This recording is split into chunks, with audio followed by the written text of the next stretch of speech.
jiran dia dapat, nikmat jiran dia dapat.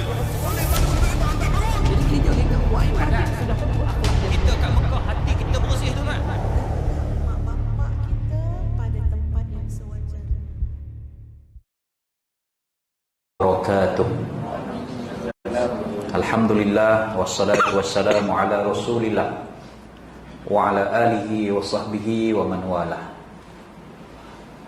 Rabbana shrah lana sudurana wa yassir lana umurana wahlul 'uqdatam min alsinatina yafqahu aqwalina. Subhanaka la ilma lana illa ma 'allamtana innaka antal alimul hakim wa la haula wa la quwwata illa billahil aliyil azim. Rabbi yassir wa la tu'assir, Rabbi tammim bil khair. Terima kasih Ustaz Amirul Akif, Imam juga pengurusi majlis bual bicara pada malam ini, yang kita hormati bahagia Profesor Madya Datuk Dr. Muhammad Izhar selaku tetamu, dan kebetulan pada malam ini jadual Datuk di Spa, dan kita adakan sedikit bual bicara khas sempena dengan sambutan sedekat geng Surau Putrajaya ataupun JSP, ahli-ahli Jawatankuasa Surau, ahli-ahli Jawatankuasa penggerak geng Surau Putrajaya JSP, tuan-tuan dan puan-puan, para jemaah yang hadir secara fizikal, tuan-tuan dan puan-puan yang sempat mengikuti majlis ilmu ini secara dalam talian di Facebook geng Surau Putrajaya. Dan alhamdulillah kita banyak-banyak memanjatkan puji dan rasa syukur kita kehadrat Allah Subhanahu wa taala, tuan-tuan dan puan-puan. Antara nikmat yang Allah taala kurniakan kepada kita adalah Allah taala memilih kita dan menggerakkan hati kita untuk datang ke rumah Allah. Itu adalah merupakan satu nikmat yang Allah taala kurniakan kepada hamba-hambanya yang terpilih. Dan kita kena fikir, ramai lagi di kalangan hamba-hamba Allah yang Allah Ta'ala tak gerakkan hati dia untuk datang ke rumah Allah. Kalau hidup atas muka bumi ni, tuan-tuan dan puan-puan, hati kita tak digerakkan untuk datang ke rumah Allah, nak tunggu kita mati besok baru nak datang ke rumah Allah, itu pun orang yang tolong angkat, orang yang tolong usung, yang bubuh dalam keranda dan bawa kita datang ke rumah Allah. Kalau waktu kita hidup ini, hati kita tak tergerak pun untuk datang ke rumah Allah, agak-agak besok kita mati, orang tolong bawa kita datang ke rumah Allah, adakah Allah akan terima kita? Sebab waktu kita hidup, kita tak teringin pun nak datang ke rumah Allah. Serupa juga saya pernah mendengar ada seorang ulama, seorang asatizah, menyebutkan bahawa nikmat kita membaca Al-Quran, tuan-tuan, sebab bukan kerana kita pandai baca Al-Quran, bukan sebab kita ada masa ruang waktu untuk kita baca Quran, tetapi Allah Ta'ala menggerakkan hati kita untuk membaca Al-Quran, dan Allah suka mendengar suara kita membaca Al-Quran. Kalau kita tidak membaca Al-Quran, artinya Allah Ta'ala tak nak dengar suara kita bercakap dengan Allah Subhanahu wa ta'ala. Allah Ta'ala tidak mahu mendengar. Lalu Allah Ta'ala mematikan hati kita daripada suka kepada membaca Al-Quran. Kalau Allah tidak mahu mendengar suara kita membaca Al-Quran, adakah doa yang kita mohon pada Allah setiap hari, setiap masa Allah akan mendengar doa kita? Jadi tuan-tuan dan puan-puan, mungkin antara sebab Allah Ta'ala tak memakbulkan lagi doa dan hajat kita, sebab Allah Ta'ala tak suka doa kita, tak suka suara kita, sebab kita pun tak suka membaca kalamullah, yakni Al-Quran.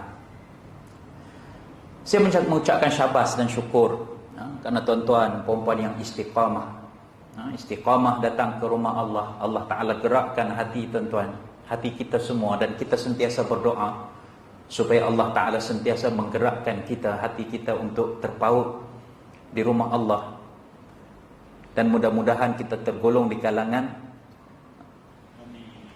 lelaki mu'allakun qulubuhu fil masajid, orang lelaki yang hatinya sentiasa terpaut di rumah Allah. Dan dengan sebab itulah pada malam ini kita memperingati penubuhan GSP, Geng Surau Putrajaya, yang tujuan dan matlamatnya penubuhan GSP ini adalah sekitar tahun 2013 adalah ni geng anak-anak muda yang bertemu, berukhuwah, bersilaturahim untuk menggerakkan usaha-usaha dakwah bagi menyuburkan, membangkitkan rasa semangat di kalangan masyarakat, khususnya yang duduk di Putrajaya ini, supaya hati mereka ini tergolong di kalangan orang yang suka kepada masjid, suka kepada surau, suka kepada majlis ilmu.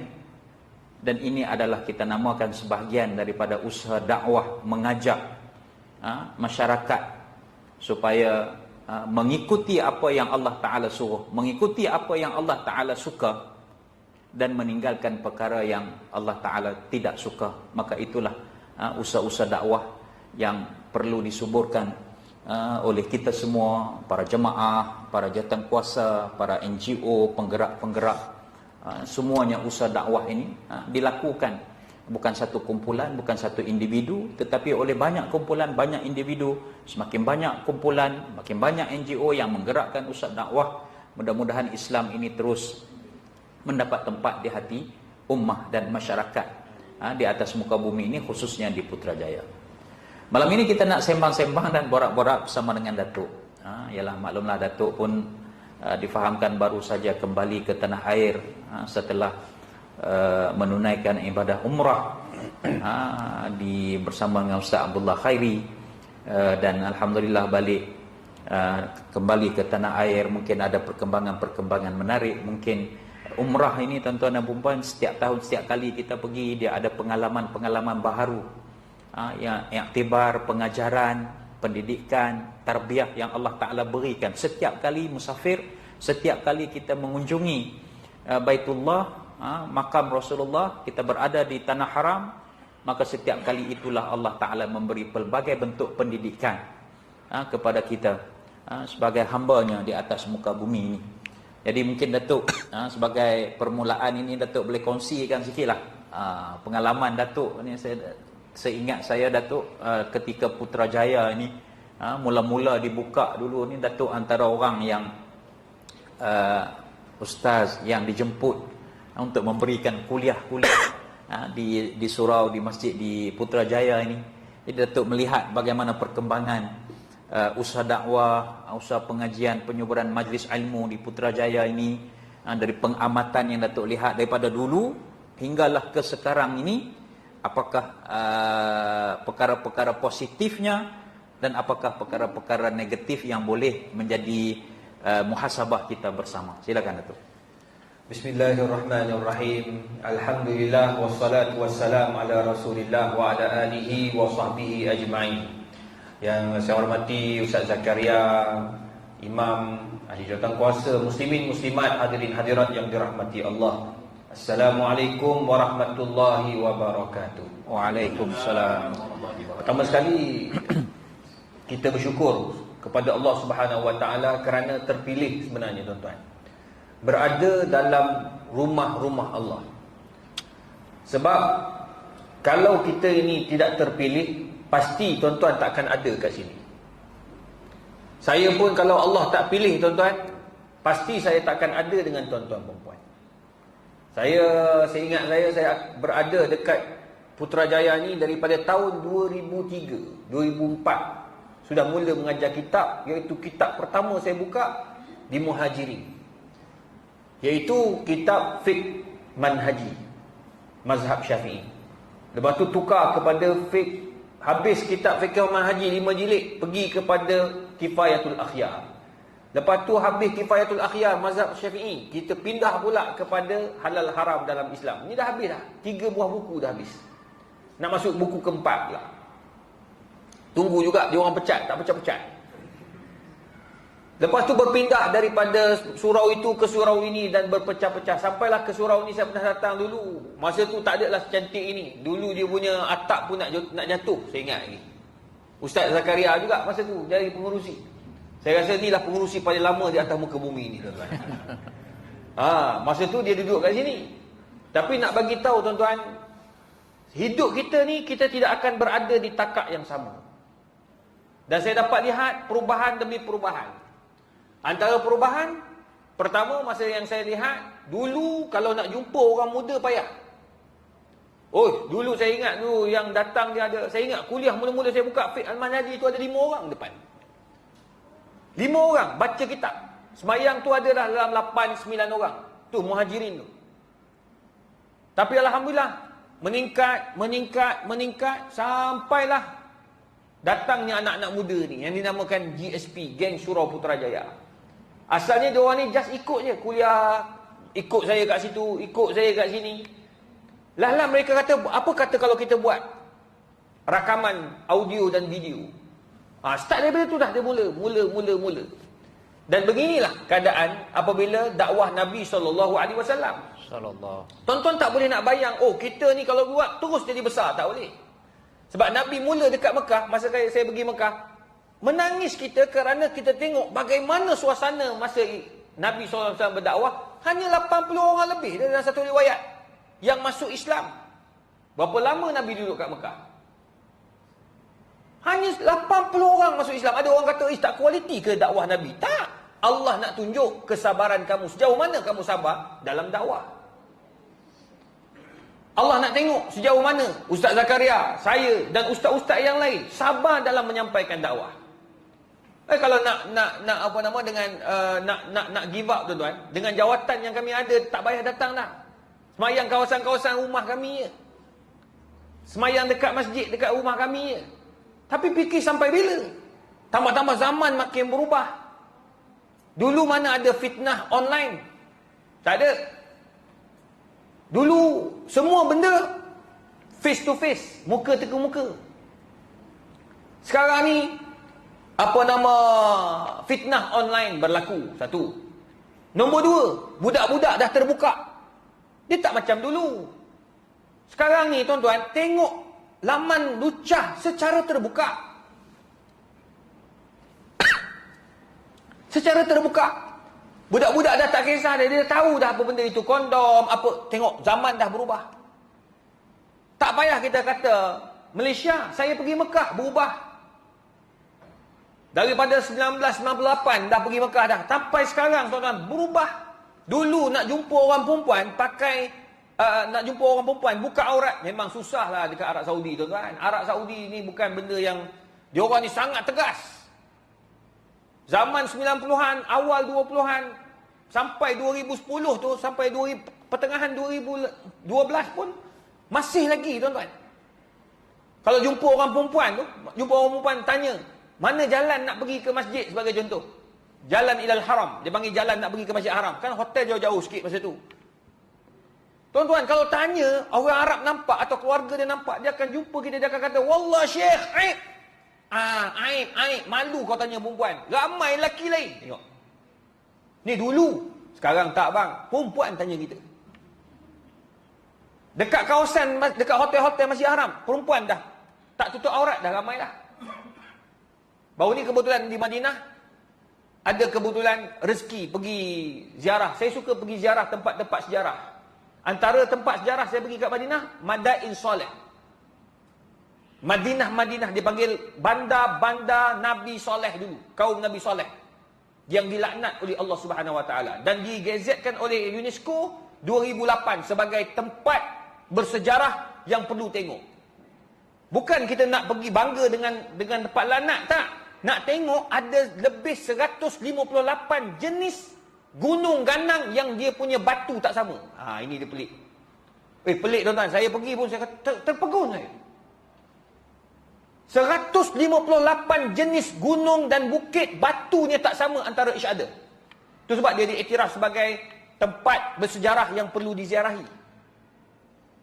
Pada masa yang sama ada tempat laknat. Memanglah kita ni tak boleh pergi tempat laknat dalam keadaan kita bergembira.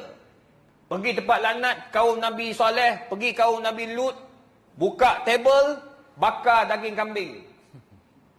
Siap buat joget lambak tak boleh. Itu tak dibenarkan. Sebab Nabi kata jangan kamu pergi ke tempat-tempat laknat illa an tabkiya fi atau kama qal, kecuali kamu pergi dalam keadaan kamu nak menangis dan hiba. Tengok masya-Allah, hebatnya kaum soleh, badannya besar dan tegap, dilaknat oleh Allah Subhanahu Wa Taala sehingga mati dalam keadaan tercangkung. Tuan-tuan, siapa kita? Saya pergi tengok bangun gunung yang tinggi, berlobang-lobang dalam dia, rumah orang dalam tu. Mereka kata kami tak takut, datanglah ribut, kami takkan mati punya. Sebab kami dalam gunung, bukan dalam bukit, dalam gunung yang dipahat. Oh cantik tuan-tuan. Tapi Allah laknat 4 hari je. Sebab dia bunuh unta Nabi Saleh.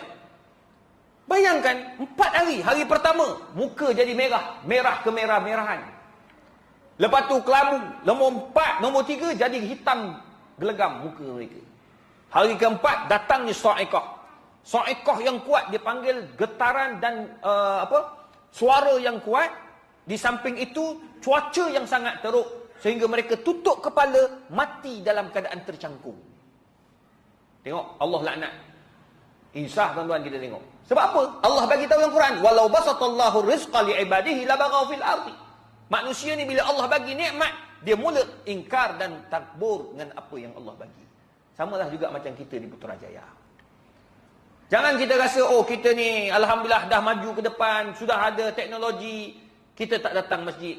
Allah akan tunjuk tuan-tuan. Cukup Allah tunjuk masa berlaku PKP. Berapa ramai yang tak boleh datang masjid. Putrajaya ni antara tempat yang paling mudah datang masjid, dan tuan-tuan tak perlu, orang kata apa? Tak perlu pakai payung nak datang masjid sebenarnya. Atas bangunan.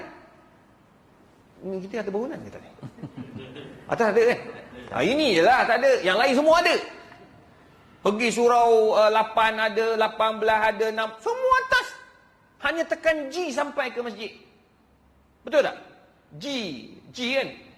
Ke G lah. Ada setengah ground floor. G tekan turun. Kalau nak cepat lagi terjun terus. Terus duduk dalam masjid. Kita hantar terus ke kubur tuan-tuan. Kalau nak cepat sangat, tapi nak bagi tahu sangat mudah, tu pun tak turun masjid.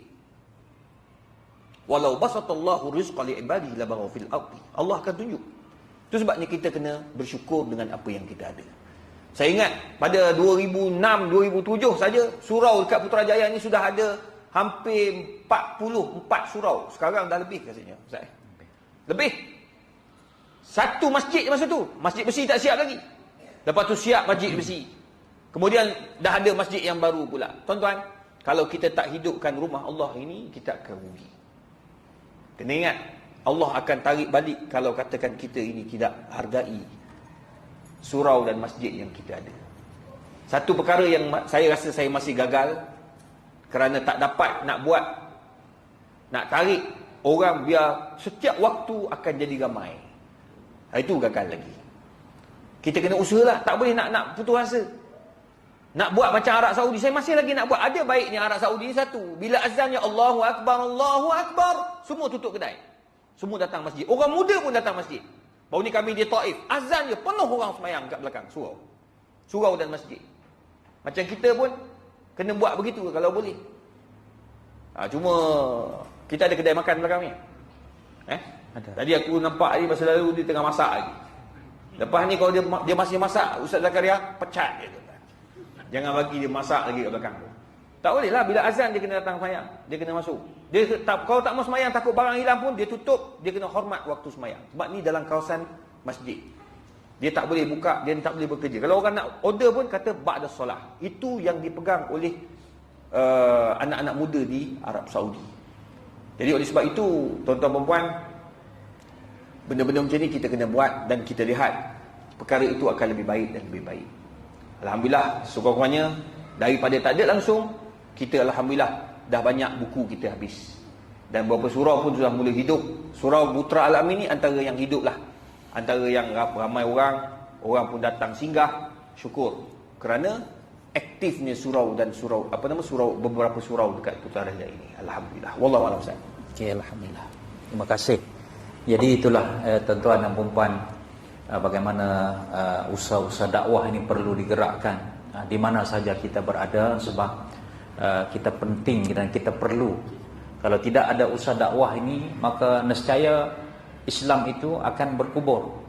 Syiar Islam itu tidak akan dapat ditegakkan. Jadi kita mengucapkan terima kasih kepada entiti-entiti, badan-badan dakwah yang sentiasa berusaha membawa perubahan-perubahan, kesedaran-kesedaran yang mengikut arus perubahan semasa yang berubah daripada semasa ke semasa. Yang kita Datuk sebut tadi bahawa ujian dan cabaran dakwah ini bukan sahaja zaman kita di mutakhir ini, sejak daripada lahirnya manusia Nabi Adam alaihissalam sehinggalah kepada zaman Nabi Muhammad sallallahu alaihi wasallam. Di antara tugas utama diutuskan Rasul, diutuskan Nabi adalah untuk memastikan usaha-usaha dakwah ini dapat disuburkan. Dan begitulah kita di akhir zaman ini, di mana kita perlu memikirkan maslahah ataupun memikirkan keadaan umat, masyarakat. Kita tidak boleh mementingkan diri kita, sebab kita nak masuk ke dalam syurga ni bukan kita nak masuk diri kita seorang-seorang, tapi kita nak masuk ke dalam syurga ni adalah berjemaah, beramai-ramai. Kita tidak mahu orang yang kita kasih, orang yang kita sayang ditinggalkan. Ya, kita nak semua orang yang kita kasih, orang yang kita sayang bersama-sama dengan kita bagi mendapat keampunan, keridaan daripada Allah Subhanahu wa taala, dan kita semua akan dipilih oleh Allah Subhanahu wa taala masuk ke dalam syurga. Dan di antara syarat untuk masuk ke dalam syurga itu adalah orang yang mendapat maghfirah, keampunan dari Allah Subhanahu wa taala. Bagaimana kita nak mendapat maghfirah? Bagaimana kita nak mendapat pengampunan daripada Allah Subhanahu wa taala kalau kita tidak menggolongkan diri kita bersama dengan orang-orang yang disukai oleh Allah Subhanahu wa taala? Macam mana kita nak suka, nak dijadikan golongan orang yang suka kepada Allah, suka di sisi Allah Subhanahu wa taala? Yang pertama adalah kita hendaklah menempatkan diri kita bersama dengan orang-orang yang mengajak umat manusia ini melakukan kebaikan dan mencegah umat manusia daripada melakukan kemungkaran. Allah Ta'ala sebut, kuntum khaira ummatin ukhrijat linnas ta'muruna bil ma'ruf wa tanhauna 'anil munkar. Allah Ta'ala sifatkan umat Nabi Muhammad ni, kita semua ni, umat terpilih, umat yang terbaik. Kerana apa? Kerana kita melaksanakan usaha-usaha dakwahnya ni. Jadi soalan yang kedua, saya minta pandangan Datuk ini, kenapa dalam dunia akhir zaman ini, walaupun kita sudah pun setiap kaum, setiap umat diutuskan nabi-nabi, diutuskan rasul-rasul untuk menyampaikan ajaran-ajaran yang berkenaan dengan syariat yang diturunkan untuk setiap kaum, tapi kenapa kita di akhir zaman ini, selepas kewafatan Rasulullah sallallahu alaihi wasallam, kita masih perlu usaha-usaha untuk mempergiatkan dakwah, untuk mengajak orang kepada kebaikan, untuk mengajak orang duduk dalam majlis ilmu? Kenapa pentingnya dakwah ini? Sehingga disebutkan orang-orang yang alim ulama, orang-orang yang mengajak dakwah ke arah kebaikan ini adalah digelar sebagai warasatul anbiya. Tuan-tuan, saya tertarik bila Ustaz Zakaria sebut kenapa kita kena sentiasa mengajak orang buat baik. Allah tak sebut dalam Quran, wal takum minkum ummatun yad'una ilal khair wa ya'muruna bil ma'ruf wa yanhauna 'anil munkar. Bila Allah sebut ajak orang untuk buat baik dan tinggalkan benda kemungkaran, dia bukan bersifat sementara bila Allah sebut dalam Quran. Maknanya benda tu akan berpanjangan. Mesti ada sebabnya. Kenapa? Pertama, apabila teknologi semakin membangun. Tuan-tuan tengok, bila dah teknologi semakin membangun, hukum hakam makin moden. Itu dipanggil fake contemporary. Sampai orang tanya sekarang ni, Ustaz, tadi pun ada orang tanya dah hari, kalau ikutkan hukum, orang bukan Islam dalam mazhab Syafi'i tak boleh masuk dalam Masjid Haram dan Masjid Nabawi. Pagi tadi dekat TV3 tanya ustaz. Tapi soalan tu tak sempat jawab sebab banyak sangat soalan masuk. Hari ni dia ada sistem 3D Arab Saudi buat. Tuan-tuan, tak payah pergi dah. Dia ada 3D, tuan-tuan semua boleh masuk sampai ke dalam Raudah. Sampai dalam Kaabah pun tuan-tuan boleh tengok. Adakah ia terhad untuk orang Islam tengok atau orang bukan Islam boleh tengok juga? Macam mana tu? Ni teknologi. Teknologi memerlukan kepada hukum yang baru, kepada fatwa yang baru. Maka tak dapat tidak, kita kena sentiasa belajar dan belajar. Yarfa'illahu alladhina amanu minkum walladhina utul ilma darajat. Allah angkat martabat. Dulu zaman dahulu orang naik unta, zaman Nabi nak pergi bermusafir naik unta, naik kuda, boleh berhenti sembahyang. Sekarang dalam kapal terbang bergaduh orang nak sembahyang. Macam mana nak sembahyang tu? Sembahyang dalam kapal terbang sampai hari ni tak selesai, aku pun tak faham tuan-tuan. Dia punya berbalah tu nak macam mana sembahyang gini, nak mengajak kita tak boleh lah, kan tak sembahyang semua tuan-tuan. Saya kata sembahyang dah lah. Macam mana nak cara sembahyang? Kalau boleh menghadap kiblat, menghadap kiblat. Kalau tak boleh, teruskan dalam sembahyang. Selesai masalah. Yang jadi kalut sangat ni apa pasal? Oh Ustaz, saya tak yakin Ustaz, saya qada semua sembahyang. Lah, kan dah rugi kamu boleh sembahyang dalam kenderaan. Sebab itu atas udara. Ada setengah macam pergi Mekah, tak apa, dia tunjuk tempat Kaabah tu kat mana. Kiblat kat mana, boleh angkat takbir dan teruskan sembahyang. Tak perlu berdiri, duduk atas kursi itu cukup. Tapi hari ni orang makin moden. Dia makin, nak buat macam mana, lah. Akhirnya mereka tinggal. Bila tinggal, dia sekali dia tinggal, dia akan tinggal banyak kali. Ini perangai manusia. Betul tak? Tapi kalau tuan-tuan teruskan, tuan-tuan akan rasa galat untuk meninggalkan solat. Tu teknologi. Tu sebab teknologi makin ke hadapan, maka hukum hakam perlu kepada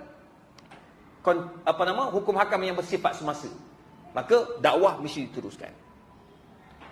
Nombor dua, dia panggil ideologi musuh-musuh Islam. Sekarang ni dia ajar anak-anak kita. Alah, jangan risau. Baca ni dia buat sama macam mana Yahudi buat ketika berada dalam zaman Uthmaniyah. Yahudi masuk tu dah akhir-akhir dah, dia masuk akhir-akhir 1500 dia masuk dalam zaman Uthmaniyah. Zaman Uthmaniyah jatuh pada 1924. Berapa lama tu? 1500 jatuh 1900. Berapa lama? Lebih kurang 400 tahun. Lebih kurang 400 tahun. Jatuh tuan-tuan. Apa Yahudi buat? Jangan bagi. Dia perjuangkan bahasa ibunda, iaitu bahasa Turki. Satu, dia perjuangkan bangsa. Nombor dua. Nombor tiga, dia kata bahasa Arab adalah bangsa Arab. Kita orang Turki baca Quran dalam bahasa Turki. Pada kejatuhan Turki 1924 itu, orang Turki tak boleh baca Quran. Ni agenda. Dia panggil agenda musuh-musuh Islam. Cuba kita kena mengajak orang ke arah kebaikan. Ajak orang datang masjid belajar. Cuba saya mengajar kitab pun, saya mengajar setengah jam je. Baki saya buka soalan, nak bagi orang faham. Baca banyak-banyak tak faham buat apa? Betul tak? Baca sikit tanya soalan. Sekarang ni orang panggil riba moden. Dulu riba pinjam 100 bayar 120, betul tak? Sekarang konteks sudah berbeza bang. Riba moden. Dulu pelaburan jual beli semua biasa, konvensional. Sekarang ni forex. Orang tahu, ustaz, kawan saya kaya sebab forex. Sudah. Tengok. Dulu fatwa, berapa lama fatwa bincang, hampir 40 tahun bincang tentang rokok. Fatwa rokok, betul tak? Sekarang orang dah ke depan bincang fatwa vape pula. Ada kumpulan pula dia kata, jangan risau, vape tu lebih baik 100 kali ganda daripada rokok. Kata dia. Tapi tu nak bagi tahu, orang kena tahu. Teknologi perlu tahu. Hukum hakam kena tahu. Jadi maknanya zaman dah berubah. masalah manusia pun makin berubah. Itu sebab kita kena ajak orang datang ke masjid dan ajak orang untuk buat baik. Itu sangat penting lah tuan-tuan. Hukum akan berubah. Nombor 3, tuan-tuan, kenapa kita kena ajak orang? Sebab tadi ideologi musuh-musuh Islam, dia akan create sesuatu. Macam saya pernah sebut dalam banyak forum. Dulu, terima kasihlah JAKIM bagi dana kat saya. Kalau tak kerana JAKIM, tak kerana mufti-mufti suruh saya buat kajian, saya takkan berjaya tuan-tuan. Takkan tahu isu ni. Kajian-kajian yang JAKIM bagi semua menyebabkan saya jadi matang dalam membuat kajian. Baru saya tahu Yahudi tengah create daging yang tak payah sembelih. Daging makmal. Mula dengan lembu, kambing dan ayam. Di Singapura dah jual nugget. Ayam tu tak sembelih pun, nugget ayam tu tak disembelih pun. Bukan ayam, bukan binatang pun. Dia datang daripada makmal. Mula dengan 3, lepas ni akan mula pula dengan khinzir. Khinzir makmal, boleh makan ke tak? Tengok. Ni dipanggil benda yang sedang diusahakan untuk bagi orang Islam tak tahu yang mana halal, yang mana haram. That's why kita kena bersedia. Nombor 3, yang terakhir, kenapa perlu kita ajak orang tuan-tuan? Kerana manusia tidak akan mempunyai tamadun atau berjaya mewujudkan sebuah tamadun kalau ilmu pengetahuan tidak dikembangkan. Itu sebab nombor 3 ni penting. Tuan-tuan nak wujudkan sebuah tamadun Islam yang hebat, kata Ibn Khaldun, kena ada ilmu baru yang boleh membawa kepada tamadun sebuah negara yang baru. Kalau tuan-tuan kalah, bila kita kalah, kita tak boleh mewujudkan tamadun Islam yang hebat, dia akan ada tamadun yang lain yang dinamakan sebagai tamadun lain selain Islam. Antaranya dia mewujudkan sebuah tamadun liberal. Tamadun baru ni lepasnya okey. Apa masalah dia? Sebab tamadun Islam dah tak berjaya dikembangkan. Tak berjaya diterapkan dalam jiwa generasi akan datang. Maka akan ada satu generasi baru yang mewujudkan tamadun baru. Lelaki dengan lelaki tak ada masalah. Bang, rabat bang, sekarang ni pun orang dah ramai dah. Terang bagi tahu dalam Instagram, dalam Facebook. I am gay. Bukan aku, ni dalam Instagram.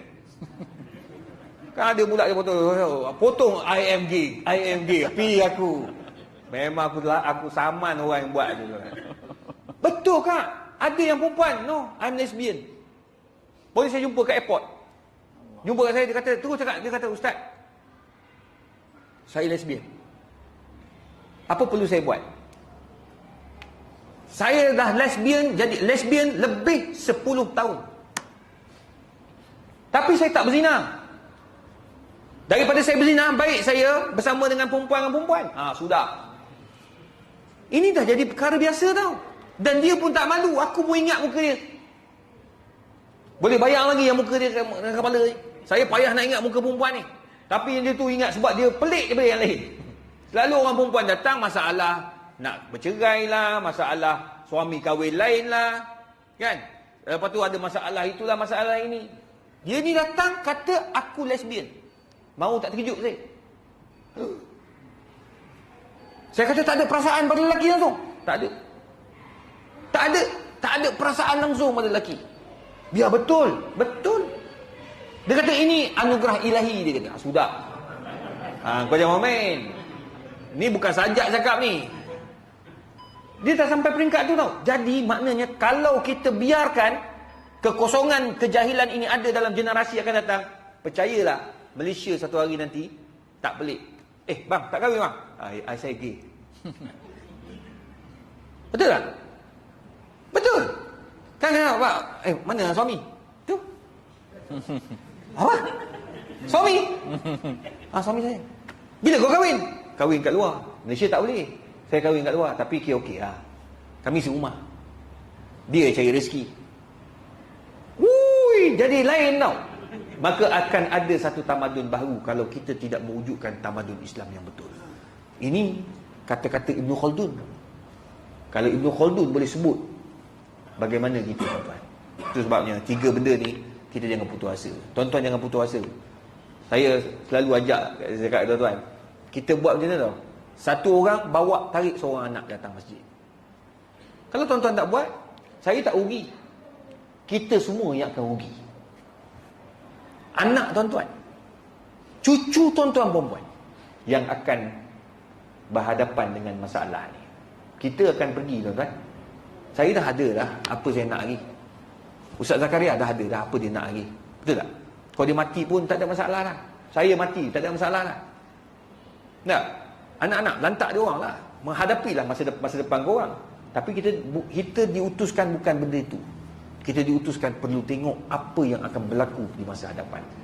Sebab Nabi selalu sebut di bibir Nabi, ummati, ummati, ummati. Bagaimana umatku, bagaimana umatku, bagaimana umatku di masa hadapan. Wallahu a'lam. Senang. Dalam kita nak usaha nak buat baik ni, ada cabaran dia. Ada cabaran dia. Memang Datuk sebut tadi, pentingnya dakwah, pentingnya ilmu pengetahuan, kajian, penyelidikan, supaya nak memastikan tamadun Islam, ilmu Islam ini dia sesuai dengan sepanjang zaman.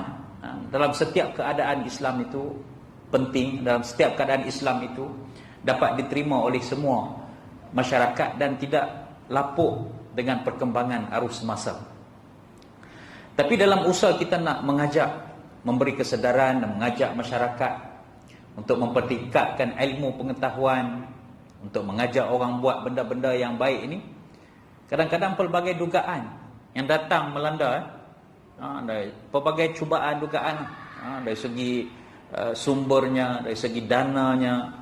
Kadang-kadang kita nak ajak orang buat baik, kadang-kadang kita cepat jemu, kita mudah putus asa, kan? Buat ajak malah macam ni kita duduk Jawatankuasa Surau ni kan, macam-macam buat, duit habis beribu-ribu buat semata-mata orang nak datang majlis ilmu, nak mengimarahkan masjid, nak mengimarahkan surau, tapi tak dapat sambutan, lah menyebar, merajuk, letak jawatan habis, kan merajuk. Dalam GSP pun sama, kan duk buat macam-macam dah lah duit tak ada, cari duit, minta sumbangan sana, minta sumbangan sini, kan susah nak dapat duit. Lepas tu menyebar, merajuk, ada yang ke sana, ada yang ke sini.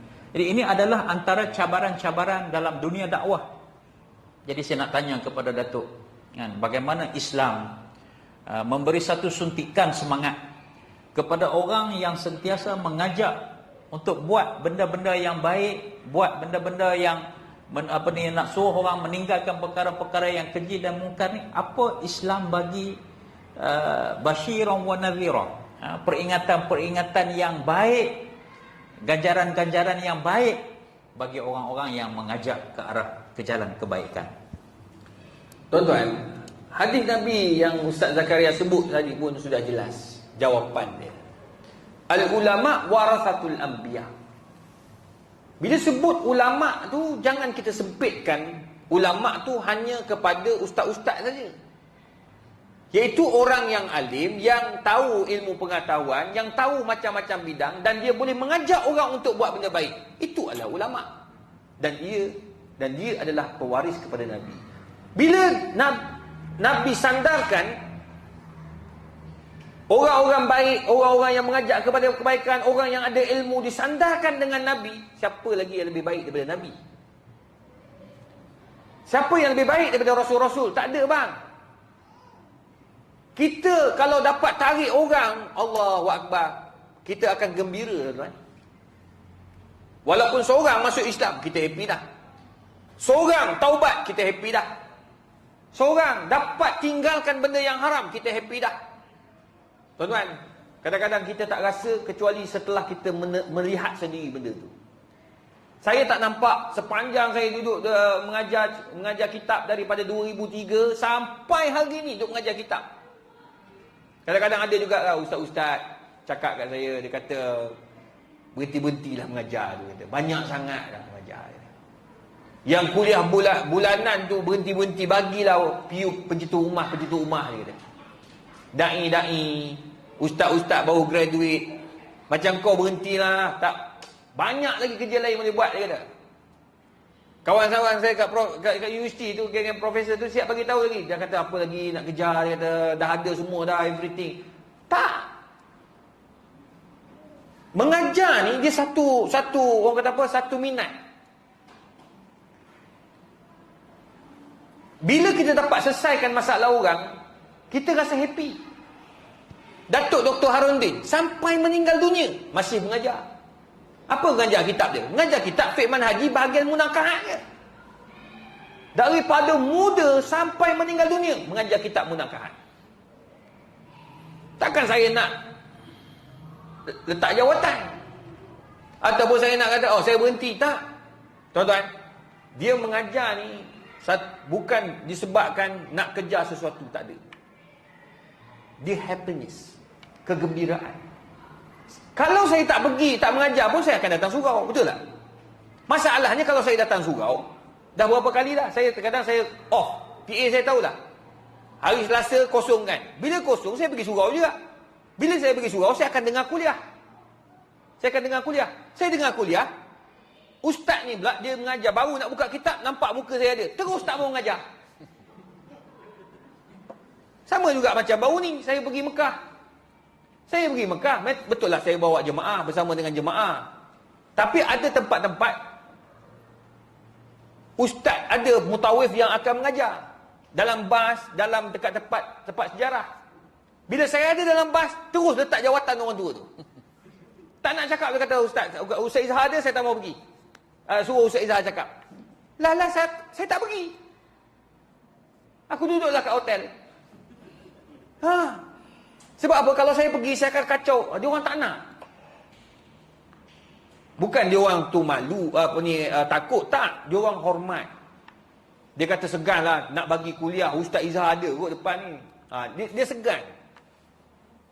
Jadi akhirnya, kita menghormati. Akhirnya tak apalah, kita pergi mengajar. Bila kita pergi kuliah, mengajar ni tuan-tuan, kadang-kadang kita rasa happy bila tengok ada orang masalah, dia tanya hukum. Macam tuan-tuan, dia kuliah ni kan. Saya buka soalan, tuan-tuan tanya soalan. Kadang-kadang tengok soalan tu, benda tu dah biasa orang tanya. Tapi tanya lagi, betul tak? Saya jawab. Bila jawab, happy orang tu. Saya tak ingat ada seorang haji yang selalu kat depan. Dia meninggal dah arwah. Dia datang dengan Audi. Kereta Audi tu. Meninggal kan? Arwah. Haji apa? Haji Azman kan? Haji Masman kan? Yang anak dia pun aksiden juga. Mati aksiden. Yang dia sakit kan?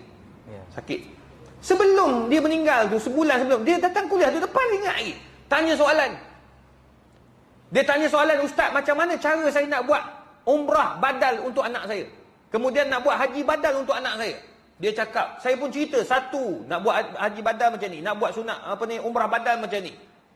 Tengok minggu depan tu meninggal dunia. Tapi hati saya happy kot. Dia happy, dia kata, Alhamdulillah Ustaz, selesai masalah saya akan selesaikan untuk anak saya ni. Oh, kita happy. Tu nak bagi tahu tuan-tuan, lain, tak sama. Tu sebabnya, bila kita ganjaran yang Allah akan bagi, pertama di dunia, Allah bagilah ganjaran. Ganjarannya, kita akan melihat orang yang bermasalah gembira dengan penyelesaian masalah. Itu kita akan nampak. Tambah-tambah masa saya pergi ke airport, saya masuk lounge Malaysia Airlines, sementara nak terbang ke satu tempat. Masa masuk lounge tu kita kena daftar, kita tunjuk kita punya IC, bukan IC, tiket nak masuk tu kan. So dia tengok. Jadi pramugari ni cakap kat saya, dia kata, Ustaz, kerana Ustaz lah saya berada kat sini. Dah tutup aurat semua ni. Kain belah tak belah aku tak tahu lah, aku tak tengok pun. Tu jangan tanya lebih-lebih lah. Yang penting tutup aurat, tutup kepala dah. Kata Ustaz, sebab Ustaz lah saya berada kat sini Ustaz. Walaupun gaji saya kecil, duduk dekat lounge ni, jaga lounge, tapi hati saya happy Ustaz. Lepas Ustaz bagi nasihat dekat masjid Quarters KLIA, dia pergi kuliah saya dekat Quarters KLIA, kitab halal haram masa tu. Lepas tu saya kata, oh ya ke kuliah datang? Saya datang Ustaz, dengan geng-geng pramugari ramai yang datang. Saya antara yang buat keputusan tak nak terbang dah, sebab duduk dalam kapal terbang tak boleh pakai ni, pakai tudung. Saya minta dengan pengurusan nak turun bawah, nak pakai tudung, nak duduk dekat kerja di bahagian kaunter bawah. Jadi pengurusan letak dia dekat bawah, dekat bahagian kaunter, bahagian lounge. Jaga lounge, kaunter lounge. Dia kata, Ustaz, saya suka sebab lounge ni ada surau. Saya boleh semayang on time, saya boleh tutup aurat elok, walaupun gaji tak besar, tetapi barakah, Ustaz. Sebelum ni saya duduk terbang, gaji saya besar, Ustaz, 2 kali ganda, Ustaz. Allowance sana, kalau pergi London, allowance lain, pergi satu allowance lain. Tapi Ustaz, duit tak pernah cukup. Tapi bila Ustaz bagi kuliah hari tu, saya buat nekat cakap kat suami saya nak duduk bawah. Memang saya takut masa tu gaji saya turun separuh. Tapi Ustaz, dengan gaji itu kami cukup, Ustaz. Hati happy, gembira. Kami boleh semayang berjemaah dekat masjid dan surau. Dekat lounge ni saya boleh masuk surau terus, tak ada masalah. Saya boleh semayang pada waktu bila azan berkumandang. Tuan-tuan, hati, walaupun saya tak tahu siapa dia, tapi hati saya gembira. Itu kegembiraan yang Allah akan bagi dekat dunia. Walaupun tak kaya dengan benda tu. Saya tak kaya dengan benda tu, tuan-tuan. Orang tak, lepas dia, orang tu bertaubat, dia pun bagi duit kat saya. Tak ada. Tak kaya disebabkan benda tu. Tetapi hati kita gembira. Bila hati gembira, Allah jauhkan kita daripada penyakit. Allah. Sungguh. Saya jumpa pakar jantung. Dia kata, Ustaz, you happy hidup ni. Buat apa yang you happy, you akan gembira. Jantung you akan okey. You naik bukit, happy, naik je lah. Jangan ikut orang naik basikal. You tak minat naik basikal, jangan naik basikal. Nanti kena jantung tu naik basikal. Sebab tak suka kan. Buat benda yang you suka. Naik bukit, naik. Lepas tu you suka pergi kuliah, mengajar. You minat, mengajar. Tak ada masalah. Buat. Yang penting you happy. Jaga makan. Makan jangan happy sangat. Makan dia kena kawan. Jangan, sebab umur dah 40 ke atas ni anytime. Makan tak jaga, jalan kita. Jadi dia kata, makan jaga, insya-Allah okey. Tapi sungguh, tadi pun saya dekat TV3 ada make up artis tu. Dia make up saya lah. Jangan risau, dia tak sentuh dia pun. Dia pakai brush gitu je. Dia kata, Ustaz, berapa umur Ustaz ni? Saya kata ni bulan 1 kan, 14 hari bulan Januari ni, hari jadi saya. Ingat saya cakap saja ke? Faham-faham lah tuan-tuan. 14 hari bulan ni, sedialah hadiah. Kata 14 hari bulan ni, masuk umur saya, jadilah berapa entah, 44 kali. 44. Terkejut. Hak yang buat make up, dia kata saya ingatkan Ustaz 33. Oh, semangat dia tuan-tuan. Hak tu bagi saya semangat sikit aku cakap tu. Sebab apa? Kadang-kadang muka kita tu Allah sebut dalam Quran, simahum fi wujuhim min athari sujud. Allah sandarkan wajah orang tu dengan sujud. Tapi kadang-kadang bila kita happy, kita gembira, Allah tunjuk pada wajah.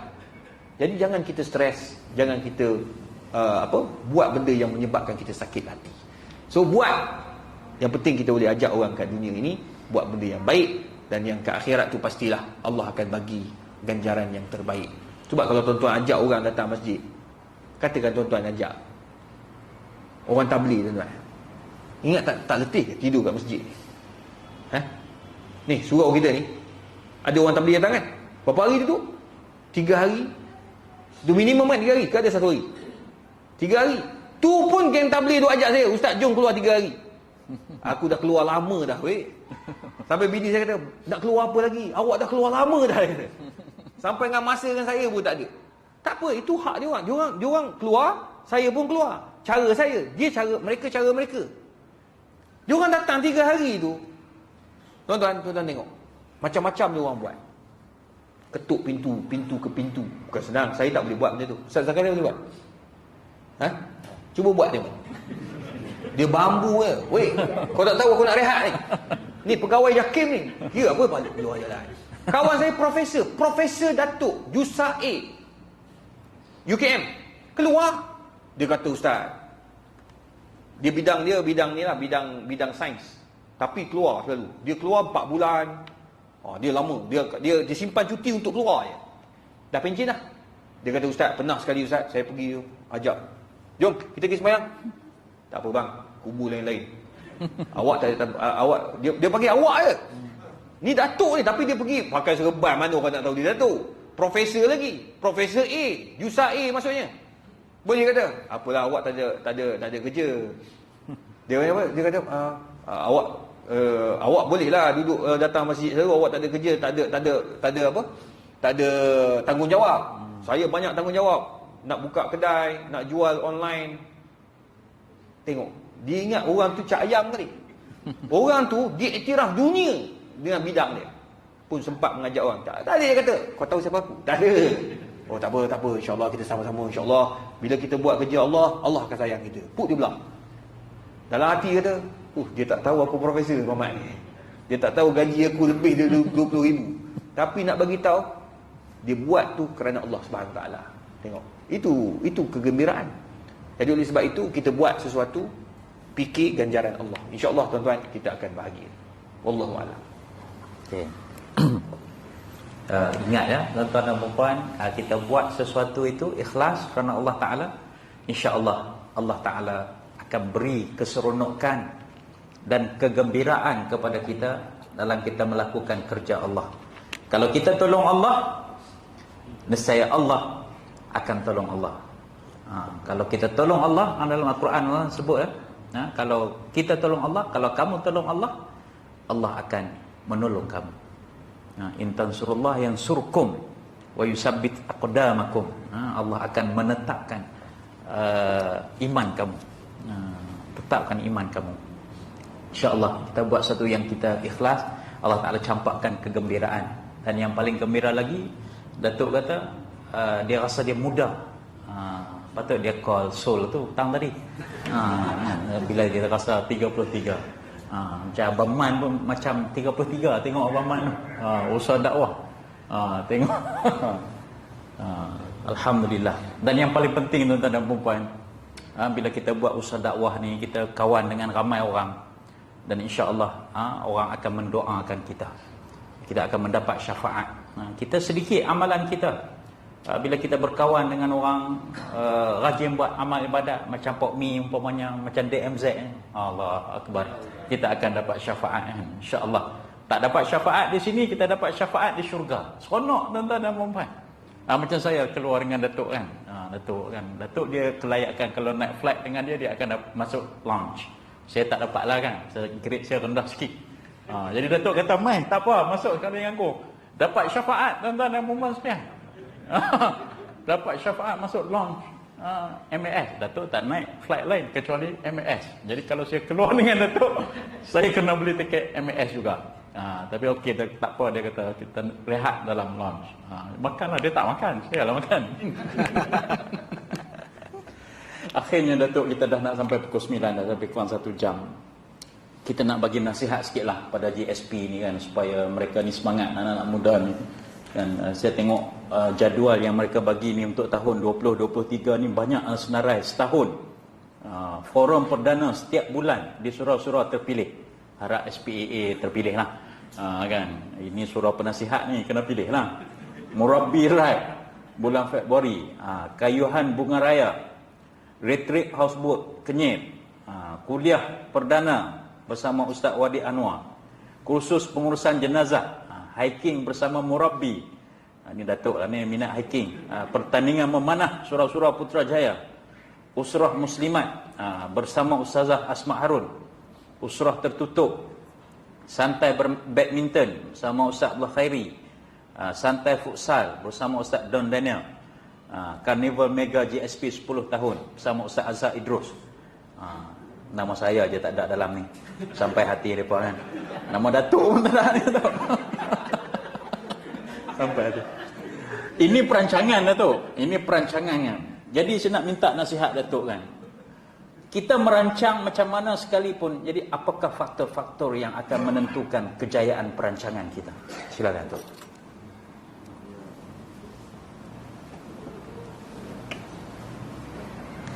Man jadda wajada wa man lajja walaja. Dia mudah je tuan-tuan.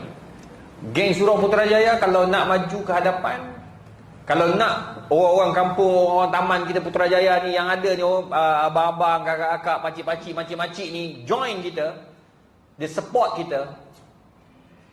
Pesan Nabi senang je. Idza amila atqanahu. Bila kamu buat program, betul-betul buat. Belajar daripada Ustaz Zahar Idrus. Kenapa Ustaz Zahar Idrus dia punya program, dia punya program, dia punya perancangan, dia punya dia punya usaha dia berjaya. Dia punya tim dia. Sebab tim dia power, fokus. Dia bukan main cayam. Dia bukan main hari ni buat, hari ni datang, hari ni tak. Dia fokus. Dia orang bukan full time dengan Ustaz Zahar pun. Saya rapat dengan Ustaz Dr. Abdul Samad. Tim Dr. Abdul Samad sama juga. Fokus. Dia punya fokus dia tu, dia tahu apa yang dia nak. Okey, kata A, tugas dia bahagian komputer je. Bahagian buat promosi je. Seorang lagi bahagian cari duit. Itu duit memang kena cari. Mana boleh berdakwah tak ada duit? Nabi berdakwah pakai duit. Siapa bagi duit? Abu Bakar As-Siddiq, Umar bin Khattab, Osman bin Affan, Talha bin Ubaidillah. Ini antara pemberi-pemberi dana besar kepada Nabi untuk dakwah. Macam kita, siapa yang bagi? Geng. Yang bagi pada geng Surau Putrajaya. Orang-orang Putrajaya. Betul tak? Macam tuan-tuan sumbang. Tuan-tuan nak tengok apa kesan dia. Di mana dia punya impak dia. Itu sebabnya kita buat biar berstrategi. Itu yang pertama. Yang kedua, setiap yang buat kerja tu bersungguh. Kena bersungguh. Jangan kita ni buat kerja main-main. Tu tak boleh. Kena fokus nombor 3. Lepas tu nombor 4, kena pastikan ada hasil. Hasil tu yang tuan-tuan nak tengok. Ni, yang kawan-kawan kita yang bagi sumbangan, haji yang bagi sumbangan, abang kat belakang bagi sumbangan. You all akan tengok haji-haji. Betul tak? You all dah bagi sumbangan, dah bagi komputer, dah bagi duit, dah bagi apa dia punya hasil dia. Dan itu yang kita kena tonjolkan. Kalau tidak, kita takkan percaya. Dan bila kita buat sesuatu, mesti kena ada hasil. Dan Alhamdulillah, saya tengok Dr. Abdul Samad, dia punya tim memang terhasil. Dia tak ada main cilok-cilok, tak ada. Saya kenal dia punya PA dia yang kat Indonesia. Saya kenal dia punya tim dia. Sama juga dengan Ustaz Azhar. Dia punya tim, dia memang sangat fokus dan tahu apa yang mereka buat. Macam mana nak cari duit, dia orang tahu. Dia ada dah kepakaran bahagian cari duit. Ini tak, yang bahagian cari duit, pergi pasang kamera. Apa cerita pula? Yang pasang kamera pergi curi, memang tak pandai lah. Dia akan jadi huru-hara. Dia ada kepakaran masing. Yang jaga jadual, yang buat perancangan, dia bahagian perancangan. Yang bahagian jumpa orang, dia ada orang yang jumpa orang. Maknanya dia panggil apa kalau yang jumpa orang? Dia panggil marketing. Marketing tu yang buat promosi. Ni yang buat deal. PR. Kan? PRO ke apa benda. Dia pergi jumpa menteri. Minta dengan menteri. Menteri, kita perlukan dana untuk. Ada dia orang, menteri dia ada dana-dana. Dia panggil duit poket. Orang kata apa? Duit. Dia panggil duit sesat, dia panggil. Menteri banyak duit sesat tau. Duit ada 10,000. Baru ni YB pergi ke Putrajaya, ke Fakulti Pendidikan Islam. YB ni dia alumni Fakulti Pendidikan Islam UKM. Dia sebut-sebut saya bagi 10,000. Wah, itu dia panggil duit sesat, dia panggil. Tak ada bagi proposal, duit sesat. Kita pergi cari, itu penting. Dan kita ni bila terlibat dengan masjid, jangan terlibat dengan politik. Kita pergi semua, tak kisahlah siapa pun. Warna, biru kita pergi, hijau pergi, oren pergi, biru muda pergi, kelabu pergi, semua pergi. Yang bebas pun kita jalan. Ada kat mana baru ni? Saya pergi kat Kelang tu. Dia minta dengan wakil YB bebas. Dapat 5,000. Bebas. Apa dia punya lambang? Kunci. Dapat yang penting 5,000. Kunci tu tak penting. Betul tak? Itu masjid. Kita datang buka tabung tu. Pernah tak kita minta, okey, yang masuk tabung mesti yang undi A, B? Tak ada. Sebab masjid tidak terlibat dengan politik. Kita tak boleh terlibat dengan politik. Politik, kerja kita memangkah di masa pilihan raya. Dah selesai dah. Saya penjawat awam, tak boleh terlibat dengan politik. Tak boleh terlibat dengan politik. Itu saya punya garis panduan. Bila terlibat dengan politik, sebab kita penjawat awam, kita akan bekerja siang dan malam dengan government of the day. Nampak? Dan saya pula ahli akademik. Saya menulis ikut hukum. Mufti tak terlibat dengan politik. Dia keluarkan hukum berdasarkan apa yang ada dalam kitab, Quran dan Sunnah. Jadi itu sebabnya macam yang terlibat dengan GSP ni, teruskan, carilah dana sebanyak mungkin. Dan saya tahu Ustaz Zakaria dia mempunyai banyak laluan-laluan untuk mendapatkan duit-duit sesat dia panggil. Duit-duit sesat, insya-Allah kita banyak. Baru ni saya ada jumpa seorang jutawan. Dia nak bantu tau GSP. Nak bantu GSP. Dia nak tolong juga. Tapi dia kata tak, beberapa orang bisnes ni dia tengok ROI dia, return of investment. Dia kata tidak banyak memberi impak. Bila dia check balik, tak memberi banyak impak. That's why you all kena kreatif. Ramai orang-orang besar yang kita kenal, dia nak bagi, tapi dia nak tengok di mana impak dia. Kalau terlibat sangat dengan politik pun dia tak mau, sebab dia orang bisnes. Dia tak mau terlibat dengan mana-mana politik. Dia nak bagi duit betul-betul infak fi sabilillah. Tu buat dia bagi pada masjid. Baru ni ada seorang tu, dia keluar 600,000. Dia bagi kepada Mahat Tahfiz surau-surau usang. Setiap surau usang dan setiap Mahat Tahfiz itu dan surau pondok dia bagi 50,000 cek. Saya tolong uruskan beberapa tempat. Nak bagi pada GSP saya takut juga. Saya akan bagi-bagi kan tengok ada masalah lain. Jadi kita kena fokus untuk tahun 2023. Dan saya yakin Ustaz Zakaria akan bantu macam mana nak mendapatkan dana-dana bagi merealisasikan 2023. InsyaAllah saya yakin kawan-kawan di Putrajaya juga akan bantu. Kakak-kakak kat belakang pun saya tengok asyik muka ni yang sama je tak untuk geng GSP. Tengok nanti suatu hari nanti kakak-kakak ni lah yang akan masuk syurga dengan GSP. Amin. InsyaAllah, amin. Sebab apa? Dia orang buat suatu benda untuk membangunkan Islam di Putrajaya dan di seluruh negara. Wallahu a'lam. InsyaAllah.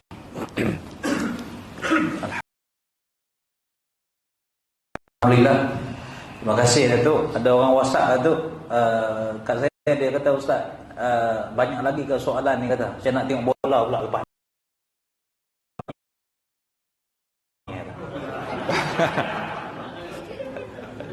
Ada bola?